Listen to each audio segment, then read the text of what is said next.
But so I was off, and I got kicked off in a quick fire, which was like, it was like I'd won the challenge the night before. It was like Restaurant Wars, or like the highest of highs, and I was like, it was like the cartoon character where they're like jumping over the the big like pit, and it's like they're high above it. They're like, I got it, and then I was like, zoop, like, and so I get kicked off, and it's like early in the morning, and like I get in this van, and they're like really worried about you when you get kicked off. And they're like, "Are you okay?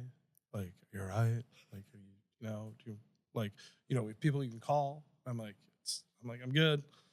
She's like, "Do you need anything?" I was like, "Yes." I was like, "Do you have my wallet?" She was like, "Yes." I was like, "Let's go to a liquor store." I was like, "I need you to buy me a case of Miller High Life bottles." I had just won 10 grand in a challenge the night before. I go, "Find the most expensive bottle of whiskey that's in that store." I go, "Buy it." And I go, "Buy me a pack of Parliament Light shorts." She was like, it was like 11 a.m. And I'm like, she's like, "Okay." So she stops, she buys all the. So I walk into the kickoff hotel, and I like see, one of the other guys who got kicked off before. He's like, "What the fuck are you doing here?" And I'm like, "Oh, I'm done." He's like, "That's crazy." I'm like, "Yeah." He's like, "Well, what are you gonna do?" I'm like, "Well, drink all this alcohol. Like, you want to hop in?" And he was like, "Yeah." So we sat there. We drank a case of beer, a bottle of whiskey, and smoked a pack of cigarettes, and talked about, how we got kicked off. And I was like, yeah, whatever. I had a good run. I run Restaurant Wars. I didn't think I'd make it back on. I didn't know if there was going to be a Last Chance Kitchen that year. So it's just kind of like, all right, well, whatever. This is it. I get to sleep in a hotel room. I get to sleep in a bed by my fucking self. You know what I mean? Like, not in a bunk bed. I'm not waking up to a camera tomorrow. Like, and it was my biggest fear going into it is like, oh, getting kicked off. It's like, well, that happened.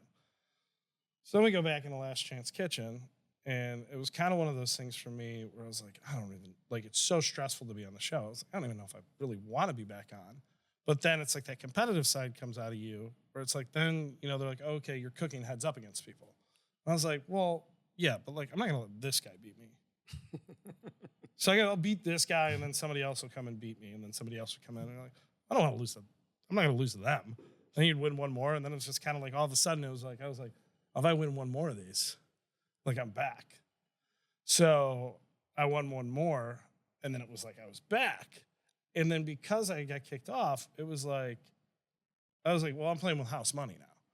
So I came in super loose. I was like, oh, yeah, shit, yeah, like, we're back, baby, let's go. Let's, you know what I mean? And I was just having a ton of fun with it. And so, like, just kind of like, they say in baseball, it's like getting hot at the right time. It was like, so I was like, like, I was cooking my best food when I needed to cook my best food, and like just